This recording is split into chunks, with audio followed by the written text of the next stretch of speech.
Hi, this is Kathleen Mcginley, and welcome. We are going to be stepping into harmony with ourselves today with oracle cards. And I know a lot of people are familiar with tarot cards. You know, that's the 78 card deck with the various, the major and the minor arcanas and the various suits. And it's a very structured, very rigid deck, you know, with its meaning. It takes a little bit of practice and education to learn how to use them. And then we have oracle cards, which is actually what I use. A little more free-flowing, a little more versatile, flexible in terms of how you use them. You know, there are so many different oracle cards out there that people are drawn to a specific kind of deck. In other words, some might be more about working with the angels or spirit guides or Native American spirituality or just nature.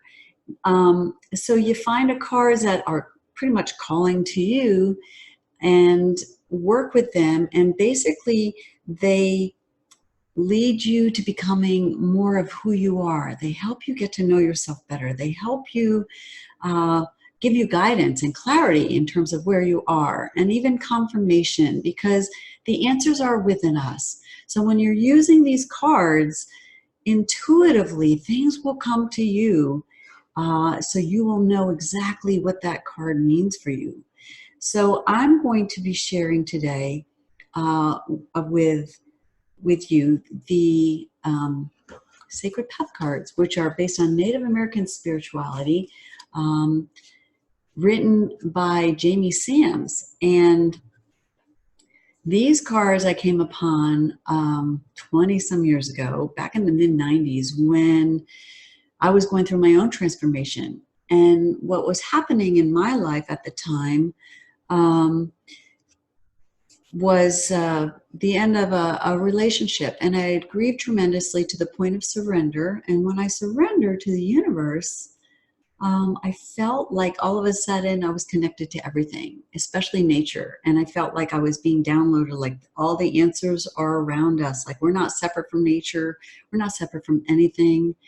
And so because of that, because of my connection to nature at that point was so strong, that I really resonated with Native American spirituality, because I felt like, yeah, you know, the answers are all around us, and there's a spirit in everything, and we're all connected. And I was getting all of this information that I didn't know that I didn't know. And I then happened upon these cards, Sacred Path cards. And here, let me show you. That's what the deck looks like in terms of the box. Comes with you know, the book and 44 cards with various images on them and numbers and words. And then in the book, it gives you a meaning, you know, how the Native Americans describe that particular card, and then an application. And so it really was helpful at the time for me, you know, giving me the guidance that I needed, because I was going through making three major life decisions. And so I got these cards and, you know, started asking the questions. And I asked the first question. And as a matter of fact, to see if I can show you the card here that I pulled. Because not only did I pull it for the first question, but I pulled it for all three questions. I pulled the Shaman's Death card. And Shaman's Death is about death and rebirth. You can see at the bottom. 41 is the 41st card in the deck. 4 plus 1 for numerology is a 5. And 5 is all about transformation, all about change. And so basically, the card was telling me, upon making those three major life decisions about ending a relationship and, you know, leaving one job to go to another, you know, to let it go. And another one was to transfer from one workplace to another. But basically this came up for all three, which was telling me it was the end of where I was at. Like, let go of the relationship, let go of the job, you know, that kind of thing. And it was the ending of all three. and it led me to the rebirth. You need an ending, of course, before you have the rebirth. So even though it's a scary looking card, it's a great transformational card. It's about really letting go of things. And when you let go of those things, it's actually letting go of an old identity. So I really was letting go of this old identity and really stepping more into my truth during this transformational period. So these cards really spoke to me. When I pulled this card for 3 questions within 5 minutes, I knew they spoke to me.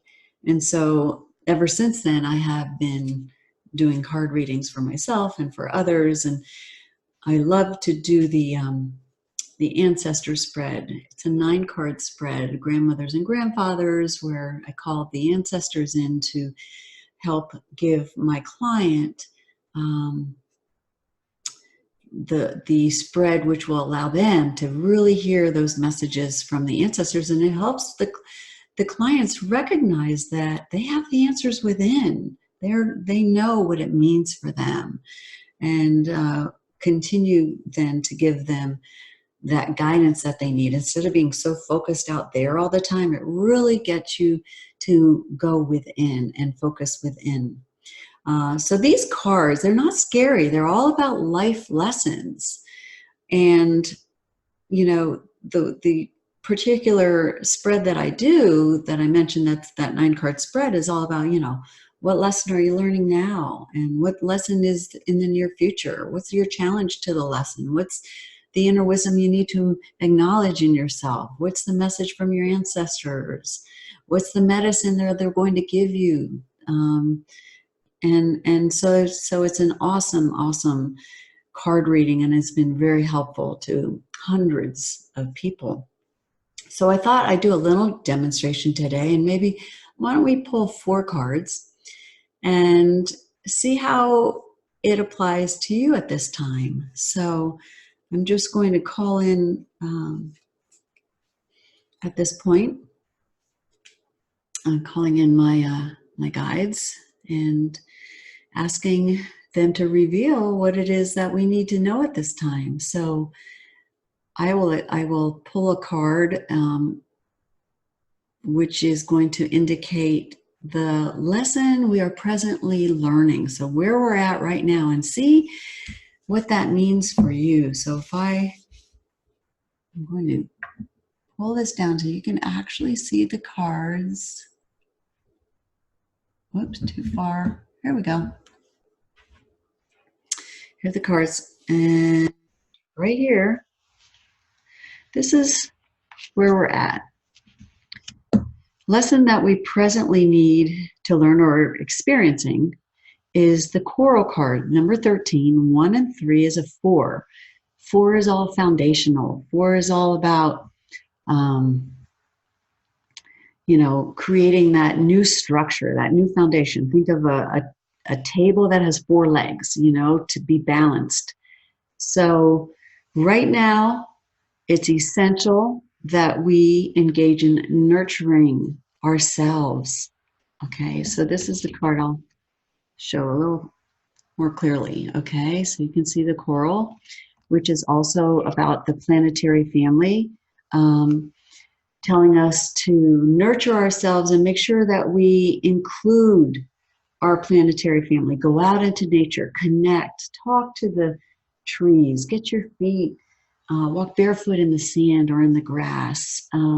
Pay attention to your allies who are showing up, the birds, the insects, the plants, the reptiles, you know, whatever it is, but just nurture yourself. Take care of yourself. What can you do for your mind, for your body, for your spirit to help you feel that self-love?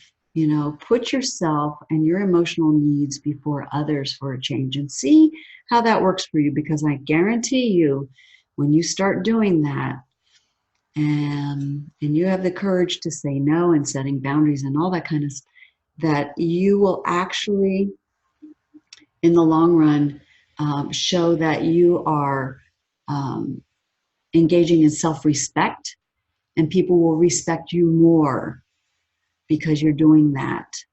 Okay, you're not giving up yourself all the time for other people, which can be really draining.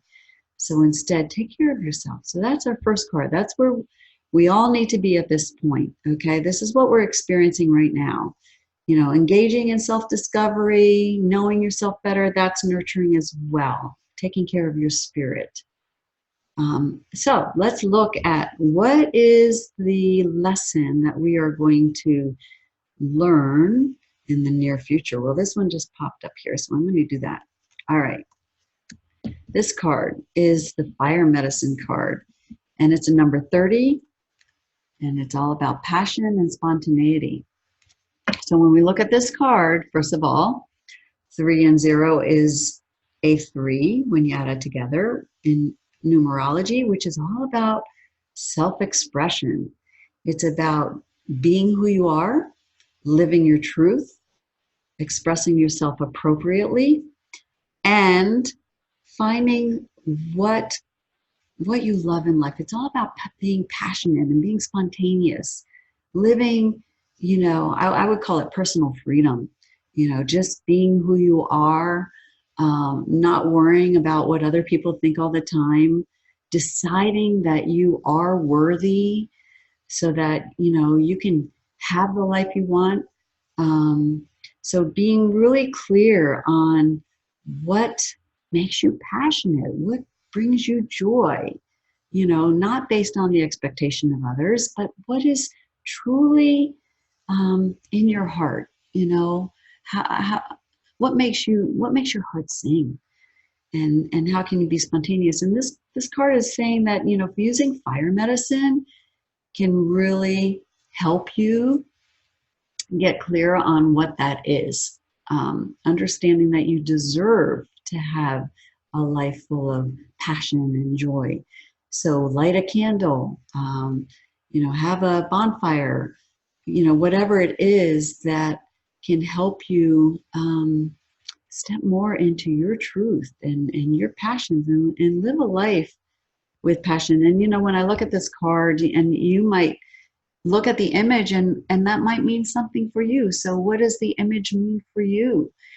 For me, it reminds me of Phoenix rising from the ashes. You know, going through my own transformation, I felt like, you know, I had to pretty much die, like the shaman's death, to get to a place where I could rise again and step more into my truth, because I was not living my truth in the past. I was living and becoming what everybody else wanted me to be. So that's a great card, so that you can really step into who you are. Release the old identity and step into your truth. All right, so now I'm thinking, like, what's our challenge? What is perhaps holding us back, you know, limiting us from stepping into more of who we are? And this one, I think, is calling to me. So, Thunder Beings card, all right? 3 and 6 is a 9. That's all about completion. It's like something that we need to end. We need to bring to completion, because the Thunder Beings card is all about usable energy. So it can mean a couple of things. We need to look at where we are placing our energy. A lot of us are wasting our energy on things that we shouldn't be wasting or using our energy on, like, you know, other people's problems, high drama, negativity, you know, things going on in the world that might make us feel, you know, angry and upset, and then we get really negative about it. And so this card is saying, nah, bring that to completion. No more. Let's put the energy into something more positive. You know, we can look at what kind of gets our ire up, and that's fine. But then it's like, okay, instead of just getting sucked in and becoming negative ourselves, we need to look at how we can be positive in that situation. What is it that we want to create? You know, let's not focus on what we don't want. We want to focus on what we do want. So the Thunder Beings are there to help us. The Thunder Beings are what the Native Americans would call upon when their energy was depleted. and they needed extra energy to fund them so that they can complete a project, as an example. So if you're feeling depleted, you call on the thunder beings to use that energy, and watch how you're using your energy. Are you sending out mixed signals, perhaps, that you're saying things that really aren't your truth, and your body language is saying something else. And so there might be like some mixed signals there. So look at what your intentions are behind everything you say, everything you do, so that you are in alignment with your truth. And finally, I'm going to pull one more card, and this card is going to be about, how about the medicine that your ancestors are willing to offer you at this time, so that you can pretty much get the guidance and the clarity that you need. All right, this one. Here's our card. This is what's being offered, and it's sacred space. Now, 44 card, a 4 and a 4 is all about abundance. The card is offering you, this lesson is offering you abundance in your life. Abundance in every area of your life, if you learn the lesson of this card. And this card is all about respect. The card is telling you to respect yourself,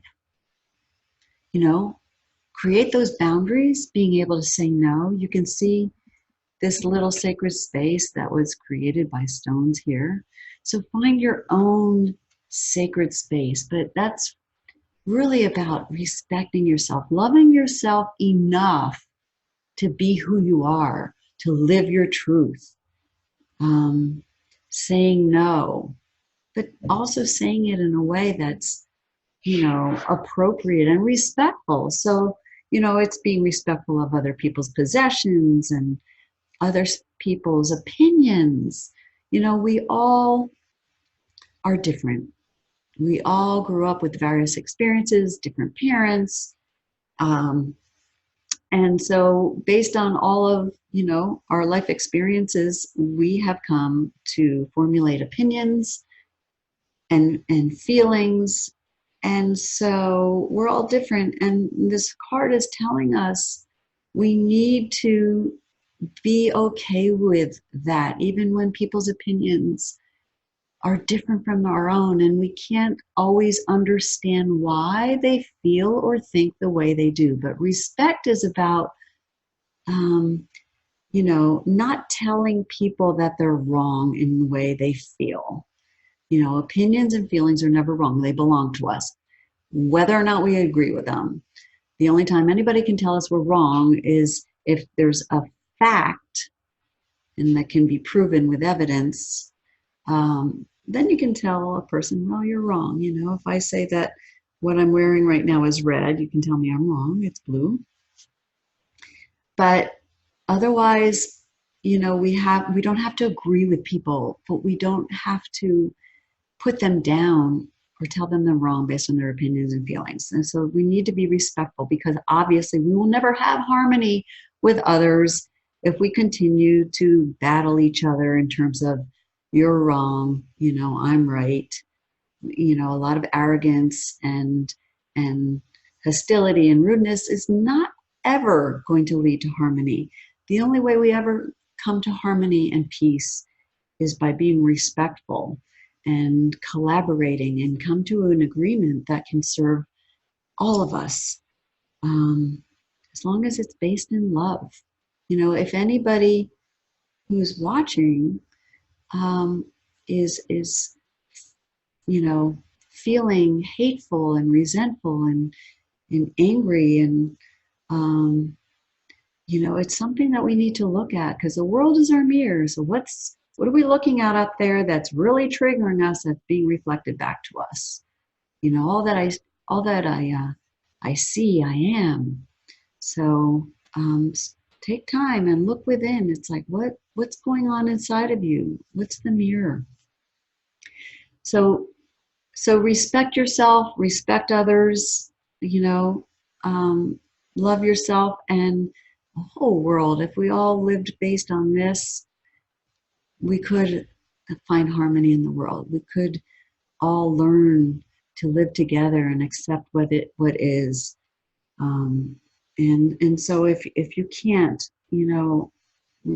try to take some time to let go of those lower vibrational emotions and energies because they're not serving you. I don't think you want to stay there.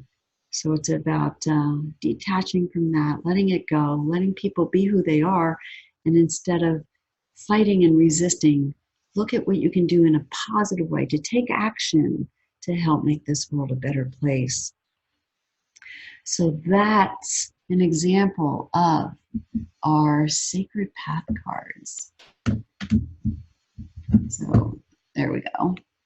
So yeah, so that's where we're at. So I'm just going to invite anybody to look me up if you're interested in a sacred path card reading, because they are phenomenal. They have changed many people's lives. And or get your own deck and start looking at what these cards mean for you.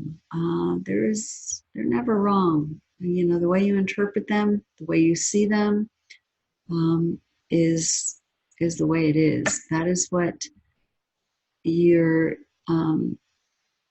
your inner knowing. It's your inner knowing, and so that's our episode for today. Thank you for joining me.